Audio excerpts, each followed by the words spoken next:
So we now request Dr. Sridhar Kasturi to present his case, complex post-cabbage PCI of diffusely calcified RCA with guide liner and balloon anchoring technique with IBP support in ACS. Good morning, everyone. This patient, actually 70-year-old male, and known hypertensive and diabetic, he came to us with a severe agonizing pain.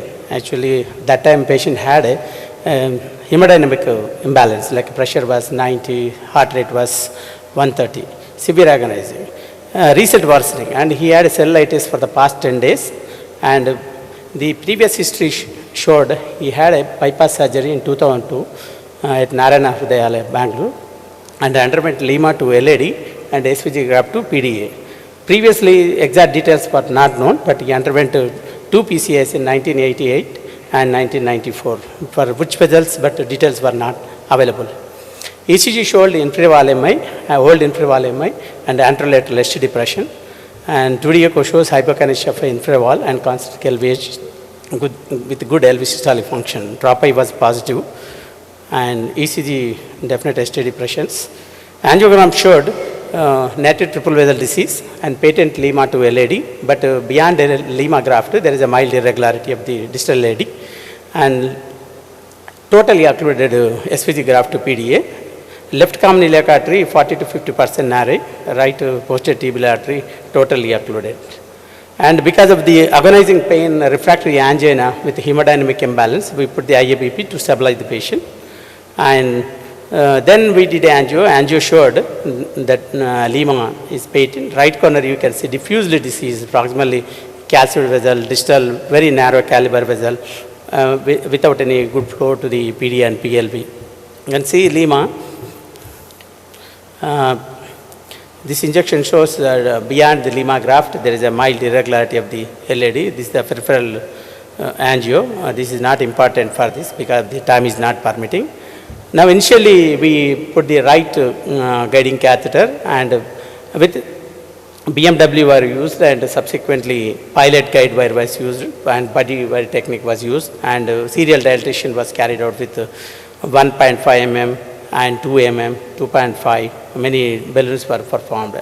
And because the distal right coronary and PDAP are very small caliber vessels, surgery was not the choice, unsuitable for grafting.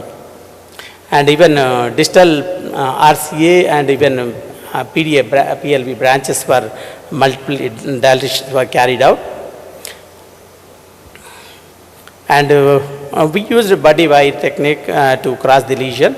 But in spite of that, even after 3 mm balloon dilatation also, we were unable to, this is the, we wanted to, the patient was insisting for absorb stent, we wanted to cross with the absorb. That is after 3 mm balloon dilatation, pre-dilatation, then with the buddy wire technique we wanted to cross with absorb stent, but unable to cross. Then we retrieved the absorb stent. So because of the prolonged, almost 2 to 3 hours of struggle, and in spite of buddy wire patient, we were unable to cross the lesions.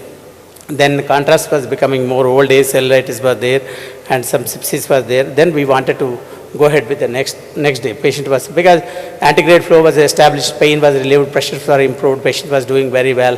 Then we wanted to take up the next day. Next day we changed the strategy. We applied the Amplatz guiding catheter, and because the adequate support was not there with the JR catheter, then we used the Amplatz catheter. Then initially dilated with 3 mm balloon. Now see, multiple dilatations were carried out. Then with balloon inflation, then we used a guide liner. You can see the guide liner deeply intubated into the proximal LAD, mid RCA junction, proximal and mid RCA junction.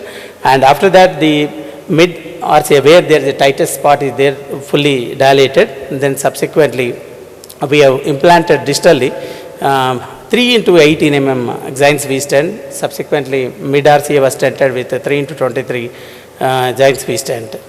Then proximally again we implanted 3.5 into 18 Xience V stent. And post procedure you can see the excellent end result, and that is proximal, mid and distal RCA very well patent, and with good antegrade flow. Even distal branches are fully patent with TIMI grade 3 anti-grade flow.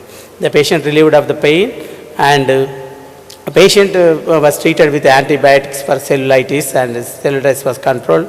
On 5th day, patient was discharged. Though, because actually 2nd day we wanted to go ahead with the rota for this patient, rota ablation, but because the initial balloon dilatation resulted dissection, and cutting balloon also another option. But this patient, what we did, only with guide liner, with simple wires and with balloon anchoring, we could cross deeply, we can intubate with the guide liner, and we can place 3 stents successively. Probably I might have crossed with the absorb even on the 2nd day, but because the amplage and other things, but we did want to take chance because this absorb needs proper pre-dilatation plaque modification because the bulk here, and because of that then we used sensory stents. Thank you.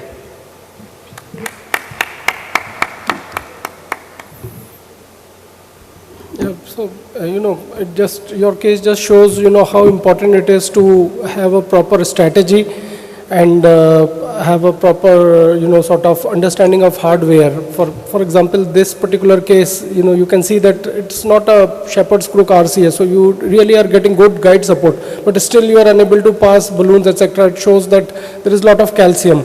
So probably a big role of doing rota in this particular case to start with.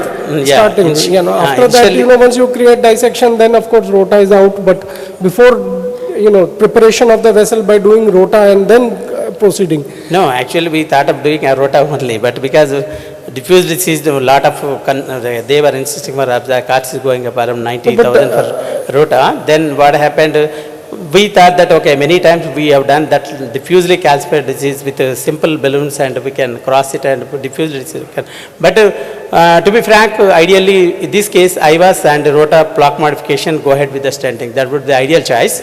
But anyhow, what we are saying is, even with our guide liner and with simple balloon anchoring, you can cross and do the stenting. Yeah, you can. I mean, what I'm trying to say is that you were, had a good result. You were successful. Problem happens many times is when you do a balloon dilatation, and if the calcium does not go away, you create a dissection, and you get a very bad dissection which you are unable to manage, and you put a stent there and it doesn't expand.